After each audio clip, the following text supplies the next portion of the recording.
Last class में हमने बात कर ली थी हर एक तार का कुछ ना कुछ प्रतिरोध होता है। ओम के नियम के बारे में हम जान चुके थे कि ओम का नियम भी कुछ होता है।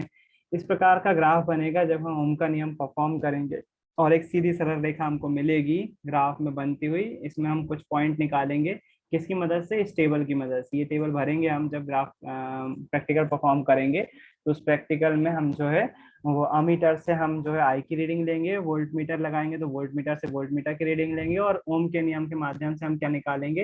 रेजिस्टेंस निकालेंगे और इस वाली टेबल में भरेंगे, है ना। जब पढ़ेंगे हम इसका प्रैक्टिकल, क्योंकि अभी करवाने से कोई मतलब नहीं है। जब सामने करोगे उस प्रैक्टिकल को तो ज्यादा अच्छा रहेगा। अभी हम केवल घर पे होने का और ऑनलाइन क्लास का जितना फायदा उठा सकते हैं वो फायदा उठाने की कोशिश कर रहे हैं। जो चीजें क्लास में कर पाएंगे वो क्लास में करेंगे तो वही अच्छा रहेगा, है ना। यहाँ पर जो है, हाँ, आज हम बात करने वाले हैं वह कारक जिन पर किसी चालक का प्रतिरोध निर्भर करता है ना। कल एक उसके पहले, कल से पहले एक बात उठी थी कि तार में प्रतिरोध होता क्यों, लगाते क्यों है या फिर दिखता क्यों नहीं। तो उसके लिए मैंने आंसर भी दिया था आपको। हर एक उसका जो चालक तार का पदार्थ जिस पदार्थ से बना हुआ है, तो वही जो है वो उसमें प्रतिरोध, विद्युत धारा को बहने में प्रतिरोध उत्पन्न करता है। तो जाहिर सी बात है वो हर एक तार में दिखाई नहीं देगा लेकिन होगा जरूर। अगर मैंने एक कोई कॉपर का तार लिया इधर से लेकर इधर तक का, तो वो कॉपर से बना हुआ है। कॉपर जो मटेरियल है वो विद्युत धारा के जाने में रुकावट पैदा करेगा ही, 100% है, करेगा। और वो जब करेगा तो जो है वो उसका क्या कहलाएगा? प्रतिरोध कहलाएगा। तो हर एक चीज का जो है वो प्रतिरोध होता ही है। तो हम जो है वो तार ना बनाते हुए हम क्या करते हैं, उसको इस तरह से दिखा देते हैं कि भैया एक कोई तार होगा, कितने प्रतिरोध का होगा, वो प्रतिरोध यहाँ पर लिख देंगे। प्रतिरोध हमेशा जो है वो ओम में नापते हैं। जैसे मान लीजिए 2 ओम का तार है, 2 ओम का प्रतिरोध उस तार का, तो 2 ओम लिख देते हैं। तो प्रतिरोध का साइन आपको पता है, इस तरह से बनाते हैं। हम जो बात कर रहे हैं कौन कौन से कारक हैं, कौन कौन सी ऐसी चीजें हैं जो कि इस प्रतिरोध को प्रभावित करती हैं। इस प्रतिरोध को कौन कौन सी चीजें प्रभावित करती हैं? अब वो कौन कौन सी चीजें हो सकती हैं? पहली चीज होती है चालक तार की प्रकृति, पदार्थ की प्रकृति बोल सकते हैं हम। पदार्थ की प्रकृति, पदार्थ की प्रकृति। पदार्थ मतलब मटेरियल, प्रकृति मतलब नेचर, है ना। Nature of the material. Nature of the material से क्या मतलब है? मतलब ये है कि यदि 1 मीटर के मैं 3 तार लेता हूँ, सेम लंबाई के 3 तार लेता हूँ। एक तार यदि मैं सोने का ले रहा हूँ, एक तार चांदी का ले रहा हूँ। राइटिंग पे ध्यान मत देना, मुझे मालूम है गंदी है। सोना चांदी, या एक तार जो है वो कॉपर या तांबा जिसको बोलते हैं, कॉपर का तार ले रहा हूँ। कितने कितने मीटर के? 1 1 मीटर के तार है। लेंथ सेम है, लेंथ सबकी सेम है, 1 1 मीटर। लेकिन फिर भी इन तीनों के प्रतिरोध कैसे आने वाले हैं? अलग अलग आने वाले हैं। क्यों? क्योंकि ये अलग अलग पदार्थ से मिलकर बने हुए हैं। अलग अलग पदार्थ से मिलकर बने हुए हैं, तो जिस पदार्थ से मिलकर बने हुए हैं वो तीनों ही इसमें से बहने वाले करंट का अलग अलग तरीके से विरोध करेंगे, प्रतिरोध करेंगे, या बहने से रोकेंगे। एक बहुत थोड़ा सा ज्यादा रोकेगा, एक उससे कम रोकेगा, एक बहुत कम रोकेगा, है ना। तो तीनों ही जो है वो अलग अलग प्रकृति से, अलग अलग पदार्थ से बने हुए हैं, इसलिए उनके प्रतिरोध भी अलग अलग होंगे। तो हम जो ये वाले हेडिंग डालते हैं ना, क्वेश्चन क्या है? क्वेश्चन है चालक, किसी चालक तार के प्रतिरोध को प्रभावित करने वाले कारक कौन कौन से हैं। पहला कारक लिखते हैं हम पदार्थ की प्रकृति। इसके अंदर क्या लिखते हैं? भिन्न भिन्न पदार्थों से मिलकर बने हुए चालक तारों का प्रतिरोध भी भिन्न भिन्न होता है। भिन्न भिन्न मतलब अलग अलग, है ना। आप अलग अलग शब्द भी यूज कर सकते हो। क्या लिखना है इसके अंदर मुझे? इस पॉइंट के अंदर लिखना है अलग अलग पदार्थों से मिलकर बने हुए चालक तारों का प्रतिरोध भी अलग अलग होता है। सिंपल सी बात है, उसमें कोई हवा हवा हुआ नहीं है। मतलब इसको आप उदाहरण से भी समझा सकते हो, इसी में उदाहरण में लिख सकते हो। उदाहरण के लिए, यदि हम समान लंबाई के समान लंबाई, सोना हटा देना, सोना मत लेना, चांदी, तांबा और एल्यूमिनियम के तार लेते हैं, तो तीनों के ही प्रतिरोध अलग अलग होंगे। जबकि हमें लंबाई जो है वो समान ली, 1 1 मीटर के लिए हुई। आप ये भी लिख सकते हो 1 1 मीटर के यदि हम चांदी, तांबा और एल्यूमिनियम के तार लेते हैं, तो उनके प्रतिरोध भी अलग अलग होंगे। क्यों? क्योंकि वो अलग अलग मटेरियल से बने हुए हैं, अलग अलग पदार्थ से बने हुए हैं, इसलिए उनके प्रतिरोध भी कैसे होंगे? अलग अलग। तो पहले पॉइंट मेरे ख्याल समझ में आ गया होगा। चालक तार का पदार्थ तय करता है कि उसका प्रतिरोध कितना होगा। अलग अलग पदार्थों से मिलकर बने हुए चालक तारों का प्रतिरोध भी अलग अलग होगा। चालक तार मतलब कोई भी तार, सिंपल से तार की बात कर रहा हूँ, है ना। तो उसका दूसरा आ जाता है लंबाई पर।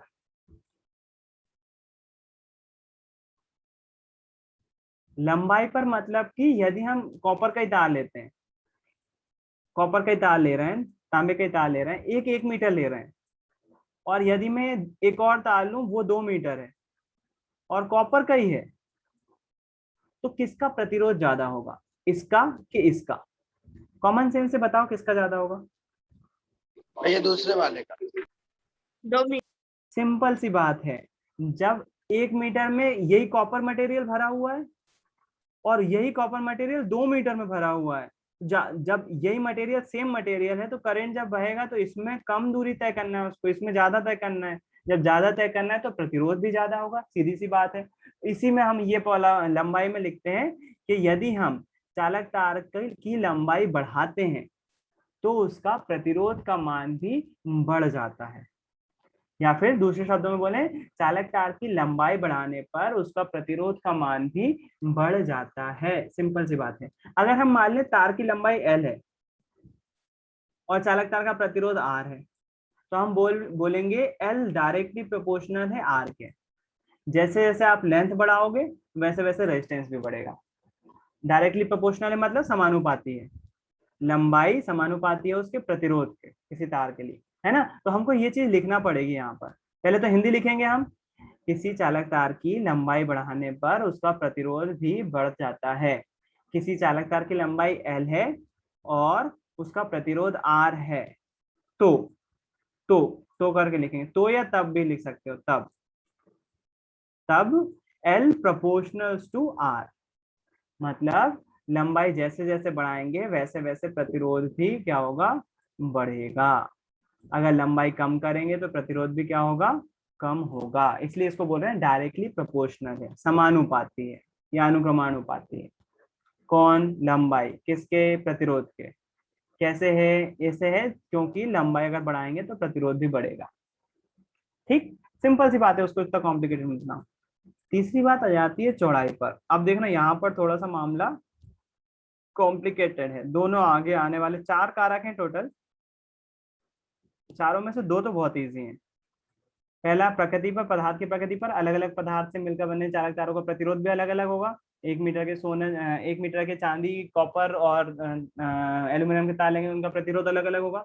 लंबाई पर, अगर चालक तार की लंबाई बढ़ा देते हैं तो उसका प्रतिरोध भी बढ़ जाएगा। अगर चालक तार की लंबाई L है तो उसका प्रतिरोध R है, तब क्या हो जाएगा, L प्रोपोर्शनल टू R हो जाएगा। ये दोनों बहुत सिंपल सिंपल है। तीसरा थोड़ा सा कॉम्प्लिकेटेड है ना, क्योंकि इसका जेन्युइन आंसर जो है वो आपको मैं बताऊंगा क्यों ऐसा होता है। लेकिन देखो, अगर मान लीजिए आपके पास चौड़ाई ऐसे ही दर्शा सकता हूं मैं, है ना। एक तार है 1 मीटर का ही है, कॉपर का ही है, CU का ही है। एक और तार है 1 मीटर का ही है, कॉपर का ही है। लेकिन यदि हम इसको इधर से देखें, इधर से देखने की कोशिश करें, तो तार कैसा दिखाई देगा? अनुप्रस्थ काट से देखोगे तो ऐसा गोला दिखाई देगा। अगर इधर से देखोगे इसको तो ऐसा गोला, तार गोला ही दिखाई देगा ना, हाँ कि ना? हाँ भैया। हाँ भैया। हाँ, इधर से देखोगे सामने से तो ये सब गोला दिखाई देगा, बिल्कुल दिखाई देगा। और अगर इस तार को देखोगे तो ये भी गोला दिखाई देगा। इसको बोलते हैं अनुप्रस्थ अनुप्रस्थ काट, है ना। तार को हम कहाँ से देख रहे हैं? साइड से देख रहे हैं, यहाँ से देख रहे हैं। यहाँ से देखेंगे तो कैसा दिखाई देगा? ये गोला दिखाई देगा। जब गोला दिखाई दे रहा है तो इसका कुछ ना कुछ त्रिज्या या व्यास भी होगा, यहाँ से लेकर यहाँ तक, और इसका भी होगा, जाहिर सी बात है, यहाँ से लेकर यहाँ तक। एक तरह से क्या हुआ, इसको हम तार की चौड़ाई बोल सकते हैं। चौड़ाई मतलब यदि इसकी दूरी यहाँ से लेकर यहाँ तक की दूरी यदि मान लीजिए 5 सेंटीमीटर है, और इसकी कितनी हो जाएगी? इसकी दूरी मान लीजिए 10 सेंटीमीटर हो जाएगी। अब मुझे आप ये बताओ, दोनों की लेंथ सेम है, कॉपर के ही बने हुए हैं, लेकिन इनकी चौड़ाई अलग अलग है। ये 5 सेंटीमीटर मोटा है, ये 10 सेंटीमीटर मोटा है। रेजिस्टेंस किस में ज्यादा होगा? प्रतिरोध किस में ज्यादा होगा? मोटे वाले में कि पतले वाले में? मोटे वाले में। भैया पतले वाले में आई थिंक। भैया पतले वाले। पतले वाले इसलिए तो नहीं बोल रहा हूँ क्योंकि मैंने तुमको पहले ही बता दिया कि ये थोड़ा सा कॉम्प्लिकेटेड है।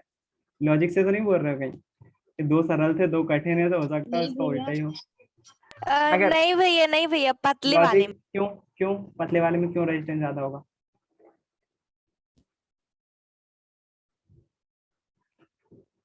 भैया मेरे हिसाब से तो मोटे वाले में इसलिए ज्यादा क्योंकि करंट। पतले वाले में प्रतिरोध कम फैला हुआ है ना, इसीलिए, और उसमें ज्यादा फैला हुआ है, प्रतिरोध मतलब फैला करंट हुआ है। ज्यादा फैला हुआ है। नहीं मतलब फैला करंट हुआ है। ज्यादा फैला हुआ है मोटे वाले में। अब मुझे पता नहीं यहाँ पर आपने आंसर किस लॉजिक से दिया है, लेकिन कुछ हद तक आंसर बहुत सही है ना? इसका आंसर छुपा हुआ है एक इफेक्ट में जिसका नाम है स्किन इफेक्ट। इलेक्ट्रिकल में एक स्किन इफेक्ट नाम की चीज होती है। नॉर्मली कोई नहीं बताएगा आपको इसका आंसर, केवल आपको इसी में बता दिया जाएगा कि चौड़ाई बढ़ाने पर प्रतिरोध कम हो जाता है। जस्ट उसका उल्टा है, लंबाई बढ़ाने पर प्रतिरोध बढ़ता है। ये मैं आगे जो बताने वाला हूँ वो कोई नहीं बताएगा आपको, क्योंकि ये इलेक्ट्रिकल इंजीनियरिंग में ही पढ़ाते हैं। मैं आप लोग के साथ थोड़ी सी स्टैंडर्ड बात शेयर कर रहा हूँ। लंबाई बढ़ाने पर, अगर हम लेंथ बढ़ाते हैं तो रेजिस्टेंस बढ़ता है ना, और लंबाई घटाएंगे तो कम होगा, डायरेक्टली प्रोपोर्शनल होते हैं। लेकिन यदि हम चौड़ाई की बात करें, है ना, या फिर इसके एरिया की बात करें, ये वाले क्षेत्रफल की बात करें जिसको हम बोलते हैं अनुप्रस्थ काट का क्षेत्रफल, अनुप्रस्थ काट का क्षेत्रफल, उसको हम एरिया ए से दर्शाएं यदि, एरिया जो है वो रेजिस्टेंस के इनवर्सली प्रोपोर्शनल होता है। मतलब यदि हम एरिया बढ़ाएंगे तो रेजिस्टेंस कम होगा, और यदि एरिया घटाएंगे तो रेजिस्टेंस बढ़ेगा। इनवर्सली प्रोपोर्शनल जानते हो कि नहीं? पहले बताया मैंने न्यूमेरिकल से उदाहरण इसको कि कैसे होता है। रेजिस्टेंस बढ़ा, यहाँ पर ये संख्या बढ़ाएंगे तो ये कम होती है, या फिर इसका उल्टा होता है, इसको बढ़ाएंगे तो ये कम होती है। ये बताया कभी मैंने संख्या का उदाहरण लेके, इनवर्सली प्रोपोर्शनल? हाँ भैया। चलो ठीक है, अगर बताया तो ठीक, नहीं बताया तो एक बार फिर से रिपीट करूंगा मैं इनवर्सली प्रोपोर्शनल कैसे होता है। लेकिन थोड़ी सी अभी बात हम स्किन इफेक्ट की कर लेते हैं कि ऐसा क्यों होता है। पहले तो ये बात जान लो आप कैसा होता है। रेजिस्टेंस किस में ज्यादा होगा? रेजिस्टेंस पतले वाले में ज्यादा होगा, है ना? रेजिस्टेंस पतले वाले में ज्यादा होगा, मोटे वाले में कम होगा। बिल्कुल सही बोला है। किसने जवाब दिया है? अंशिका ने बिल्कुल सही बोला है। पतले वाले का रेजिस्टेंस ज्यादा होगा, मोटे वाले का रेजिस्टेंस कम होगा, है ना? किस कारण से होता है? उसका कारण है स्किन इफेक्ट। स्किन इफेक्ट, अब ये स्किन इफेक्ट क्या होता है? स्किन इफेक्ट में देखना, यहाँ पर एक रेजिस्टेंस की प्रॉपर्टी होती है। रेजिस्टेंस की प्रॉपर्टी क्या होती है? रेजिस्टेंस, हमें इसको याद रखना जो मैं बोल रहा हूँ। स्किन इफेक्ट में रेजिस्टेंस हमेशा लो रेजिस्टिव पाथ तय करता है। उसको जहां पर रेजिस्टेंस कम मिल रहा होगा, प्रतिरोध कम लग रहा होगा, वो उसी रास्ते से जाने लगता है। स्किन इफेक्ट क्या बोलता है? स्किन इफेक्ट लगभग इसी पर डिपेंड करता है। जब हम कोई पतला तार लेते हैं,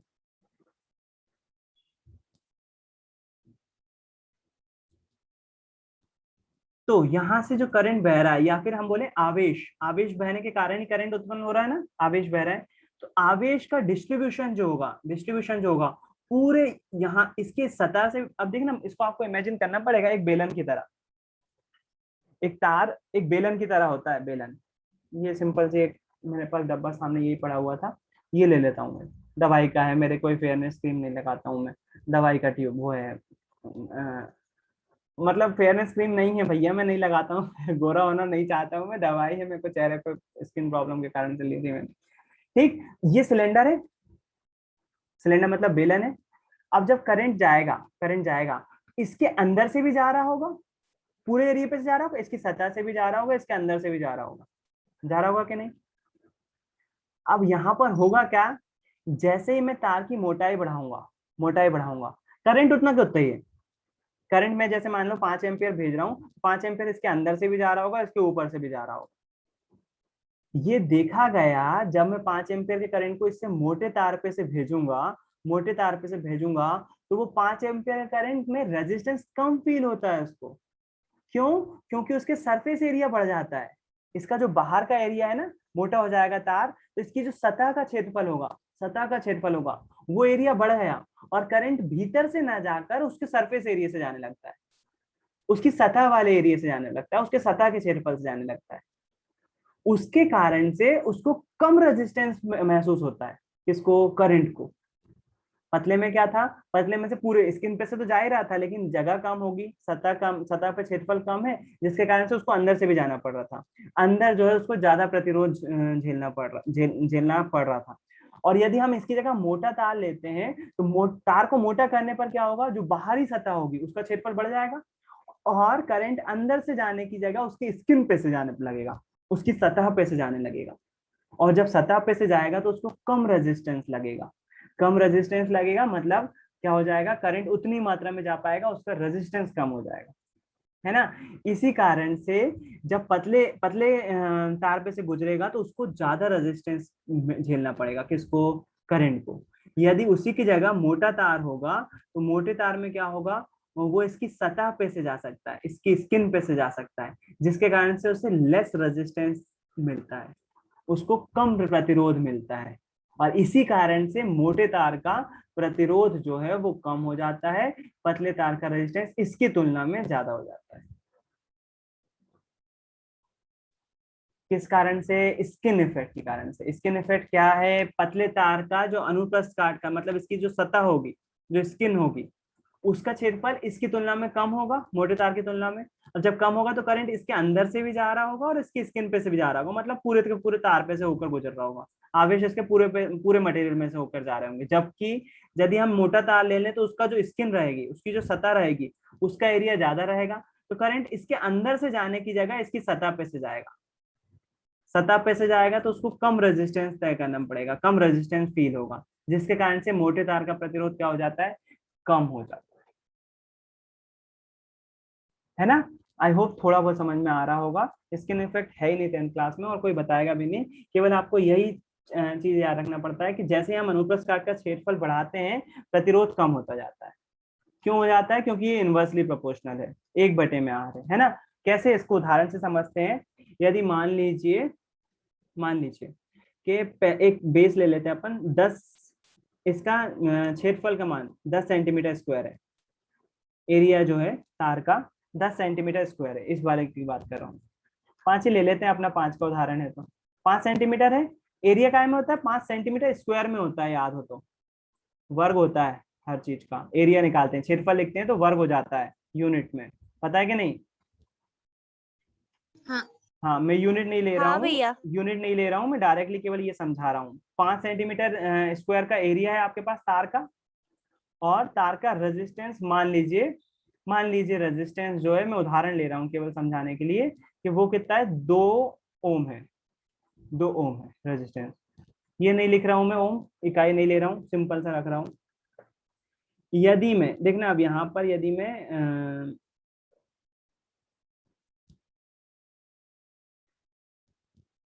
2 ओम क्यों रखूं यार, इसको आर ही रहने दो। यदि मैं आर की वैल्यू निकालूं, प्रोपोर्शनलिटी का साइन है मुझे मालूम है, लेकिन अभी प्रोपोर्शनलिटी का ही रहने दो। आर इधर चला जाएगा, 5 इधर आ जाएगा, आर प्रोपोर्शनल टू 1/5। 1/5 की वैल्यू कितनी आएगी, भागने जाएगा इसलिए 0.10 हो जाएगा, 5 दूनी 0.2। आर की वैल्यू कितनी आ गई, 0.2 आ गई। ठीक, जब तार का अनुप्रस्थ काट का क्षेत्रफल 5 था तो रेजिस्टेंस कितना आया, 0.2। मैं यहाँ पर आपकी एक टेबल बना देता हूँ जिसमें ए और लिखा हुआ है आर। इनवर्सली प्रोपोर्शनल क्या होता है वो समझाने के लिए कर रहा हूँ ये, है ना। एरिया कितना लिया था आपने, 5, रेजिस्टेंस कितना है, 0.2। एरिया बढ़ा दे, 10 कर दे, कर दिया 10 प्रोपोर्शनल टू 1/r। आर इधर जाएगा, 10 इधर चला जाएगा, आर बराबर से 1/10। सॉल्व करेंगे, भाग नहीं जाएगा, 0 दशमलव लगाया, 10 हो जाएगा, 10 एकम 10। एरिया कितना करा था आपने, 5 की जगह 10, मतलब बढ़ाया था आपने। रेजिस्टेंस का क्या हुआ, रेजिस्टेंस बढ़ा पहले से कम हुआ, कम। समझ में आ रहा है क्या बोल रहा हूं मैं? एरिया आपने बढ़ाया था, 5 से 10 किया था, रेजिस्टेंस का क्या हुआ, वो 0.2 से 0.1 हो गया, उल्टा हुआ ना। एरिया बढ़ाने पर रेजिस्टेंस कम हो जा रहा है, मतलब क्या हो जाएगा, मतलब ये हो जाएगा कि रेजिस्टेंस जो है वो इनवर्सली प्रोपोर्शनल है किसके, एरिया के। मतलब ए इनवर्सली प्रोपोर्शनल टू आर, या फिर आप बोल सकते हो इनवर्सली प्रोपोर्शनल या प्रोपोर्शनल, समानुपाती या व्युत्क्रमानुपाती, दोनों का साइन ये होता है। बस अंतर क्या आ जाता है, समानुपात अगर ये होता, समानुपात में हम ए प्रोपोर्शनल टू आर लिख रहे होते, अगर ये व्युत्क्रमानुपात में है तो बस बटे में आर लिख रहे होते। अब देखना यहाँ पर अंतर क्या जाता है, इसको बोलते क्या है, प्रतिरोध व्युत्क्रमानुपाती है अनुप्रस्थ काट के क्षेत्रफल के, प्रतिरोध व्युत्क्रमानुपाती है अनुप्रस्थ काट के क्षेत्रफल के, है ना। लेकिन व्युत्क्रमानुपाती का साइन ये होता है, लिखते कैसे हैं व्युत्क्रमानुपाती को, 1/r, 1/r में लिखना पड़ेगा। और यहाँ पर मतलब क्या निकल जाएगा, अगर आप एरिया का मान बढ़ाओगे तो रेजिस्टेंस का मान कम होगा, जस्ट इसके विपरीत भी होगा, अगर एरिया का मान कम करते हो तो रेजिस्टेंस का मान बढ़ जाएगा, है ना। करके देखें, एरिया का मान कम करके देखें, देखो आप खुद ही देखो, 5 था 10 था, अब मैं क्या कर रहा हूँ 5 से कम कर दे रहा हूँ, 3 कर दे रहा हूँ, 3 directly proportional to 1/r, r इधर जाएगा 3 इधर चला जाएगा तो r प्रोपोर्शनल टू 1/3, सॉल्व करेंगे 0.3333 आएगा। मतलब आपने जब रेजिस्टेंस एरिया कितना कर दिया, 3 कर दिया, तो रेजिस्टेंस कितना हो जाएगा 0.3। भैया 3.33।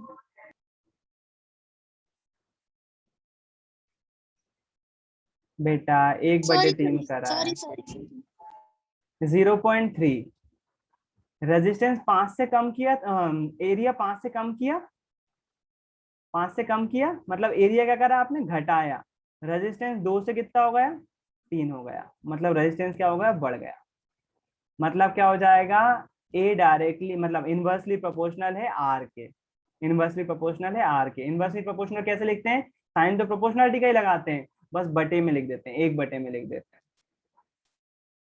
आई होप समझ में आ रहा होगा, थोड़ा थोड़ा मुझे मालूम है थोड़ा सा ज्यादा हो गया, लेकिन इनवर्सली प्रोपोर्शनल समझाने के लिए मैंने ये किया था, आपको टेबल बना के समझाया था, ये इतना कुछ करना नहीं पड़ता है, केवल इनवर्सली प्रोपोर्शनल समझाने के लिए।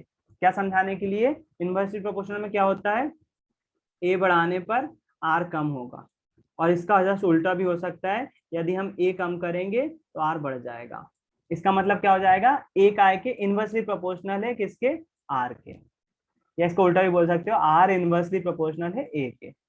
हिंदी में बोले तो अनुप्रस्थ काट का क्षेत्रफल प्रतिरोध के व्युत्क्रमानुपाती है, या इसका उल्टा भी, प्रतिरोध जो है वो अनुप्रस्थ काट के क्षेत्रफल के व्युत्क्रमानुपाती।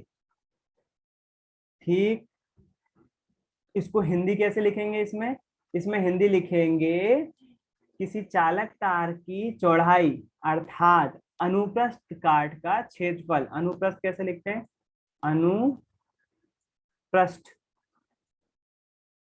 काट, अनुप्रस्थ काट, इसको इंग्लिश में बोलते हैं क्रॉस सेक्शनल। क्रॉस सेक्शनल मतलब किसी तार को बीच में से काट दोगे तो बेलन जैसा दिखने लगेगा ना, गोल गोल दिखने लगेगा ऐसा, उसको बोलते हैं अनुप्रस्थ काट, है ना। तो इसमें क्या बोलेंगे हम, किसी चालक तार की चौड़ाई या अनुप्रस्थ काट का क्षेत्रफल बढ़ाने पर, अनुप्रस्थ काट का क्षेत्रफल बढ़ाने पर प्रतिरोध का मान कम हो जाता है।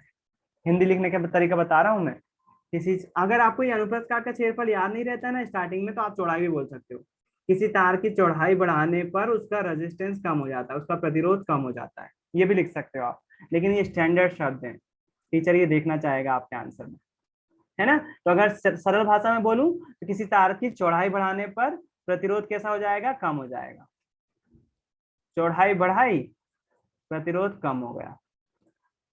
और फिर लिखोगे अर्थात, अर्थात A proportional to 1/r, A proportional to 1/r, या फिर A is inversely proportional to r, दोनों ही शब्द सही हैं। आप बोलो ए समानुपाती है 1/r के, या ए व्युत्क्रमानुपाती है r के। बोलने के लिए दोनों ही सही हैं, लिखने के लिए कैसे लिखोगे? ए प्रोपोर्शनलिटी का साइन 1/r। प्रोपोर्शनलिटी और इनवर्सली प्रोपोर्शनल दोनों के साइन सेम होते हैं, है ना। आई होप समझ में आ गया होगा। ये चौड़ाई बढ़ाओगे तो क्या होगा? रेजिस्टेंस कम हो जाएगा, चौड़ाई घटाओगे तो रेजिस्टेंस बढ़ जाएगा, दोनों ही बात है। ये हो गया तीसरा पॉइंट, अगर हम चौड़ाई बढ़ाएंगे तो रेजिस्टेंस कम होगा। और उसके बाद लिखोगे, हिंदी लिखने के बाद ये वाला पॉइंट ब्रैकेट में लिख दोगे। और चौथा लिखते हैं तापमान पर।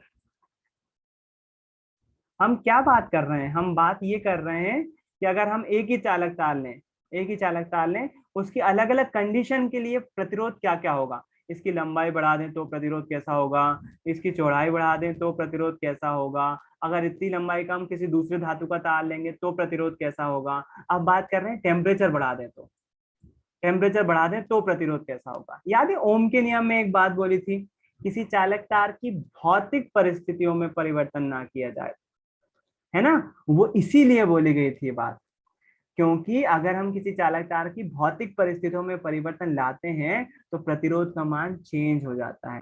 प्रतिरोध का मान चेंज हो जाएगा तो जो बहने वाली धारा आई होगी उसका मान भी चेंज हो जाएगा। बस इसीलिए वहां पर एक बात बोलते हैं, शायद मैंने वहां पर बोला भी होगा कि जब हम कारक पढ़ लेंगे तो आपको पता चलेगा कि हम ऐसा क्यों बोल रहे हैं। वो इसलिए बोलते थे कि अलग अलग भौतिक परिस्थितियों के लिए चालक तार का प्रतिरोध अलग अलग हो जाता है।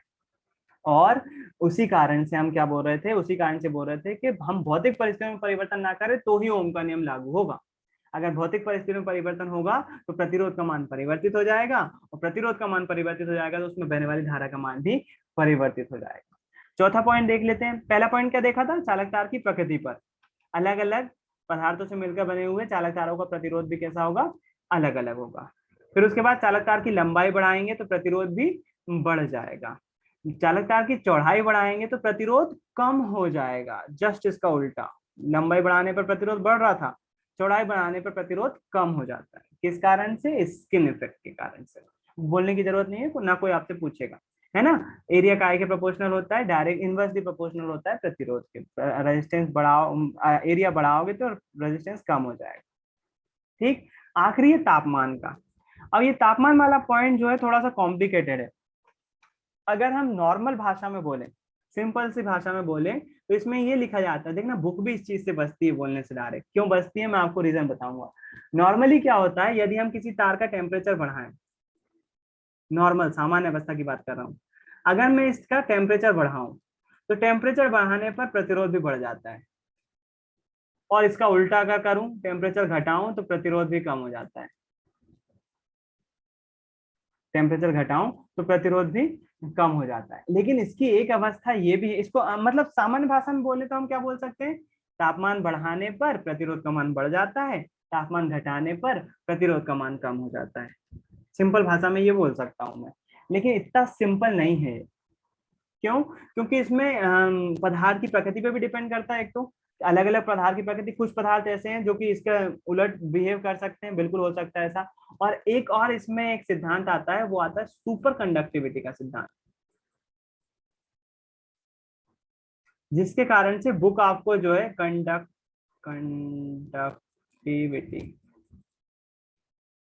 ये सिद्धांत जो है वो आपकी बुक नहीं बताएगी, ये छुपा हुआ है यहाँ पर, और इसको हिंदी में बोलते हैं अति चालकता।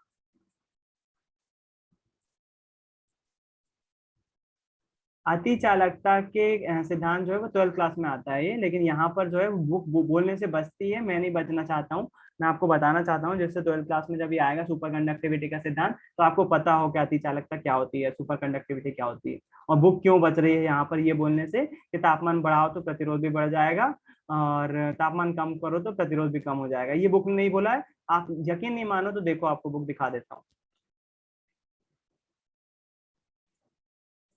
यहाँ पर देखो शिवानी, आएगा बेटा समझ में, क्योंकि आप रूटीन में नहीं हो ना, इसके कारण से समझ में नहीं आ रहा है। जो बच्चे रूटीन में हैं उनको समझ में आ रहा होगा, मैं दावे के साथ कह सकता हूँ। हाँ थोड़ा बहुत समझ में नहीं आ रहा होगा, लेकिन ऐसा नहीं कि पूरा ही समझ में नहीं आ रहा होगा। आएगा, बेफिक्र रहो, थोड़ा सा टाइम दो, चीजें अच्छी लगने लगेंगी।